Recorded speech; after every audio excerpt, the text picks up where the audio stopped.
Rice has been part of my meals since childhood. Simple, comforting, and always on the table. But a few years ago, I realized something surprising. Most people, including me, cook and store rice in ways that quietly reduce its nutritional value.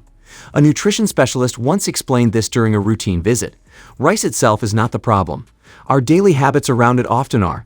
So I began paying attention to the small mistakes many kitchens repeat every day. The first mistake is not rinsing rice. Many people skip this step because they think it does nothing. But rinsing removes excess surface starch and small residues. According to food safety guidance discussed by the Mayo Clinic, washing grains can reduce unwanted particles and improve texture. The second mistake is relying only on refined white rice. White rice is common and easy to cook. However, the outer layer removed during processing contains fiber and nutrients. Research mentioned by the National Institutes of Health notes that whole grains like brown rice keep more natural vitamins such as B1 and magnesium. The third mistake is eating very large portions. Rice is a carbohydrate source that the body converts into energy. In simple terms, enzymes break starch into glucose that cells use for fuel. But excessive portions may lead to rapid energy spikes followed by fatigue. The fourth mistake is storing cooked rice incorrectly. The World Health Organization highlights that cooked rice left at room temperature too long can allow bacteria to multiply. This is why freshly cooked rice should be cooled quickly and stored safely.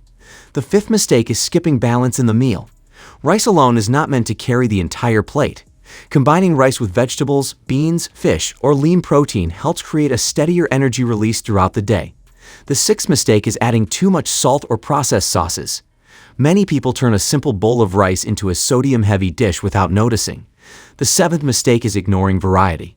Switching occasionally between white rice, brown rice, or other grains adds nutritional diversity to the diet. Of course, food affects people differently. Portion size, health conditions, and lifestyle all influence how the body responds.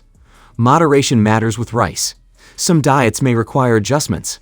Consult a doctor before major diet changes. A simple routine helped me improve my meals. Smaller rice portions, more vegetables beside it, and better storage habits after cooking. Over time, I noticed steadier energy during the afternoon and fewer heavy meals. Sometimes health changes do not come from rare foods. They come from fixing ordinary habits we repeat every day. If you learned something useful, tap like. Start with one small change today.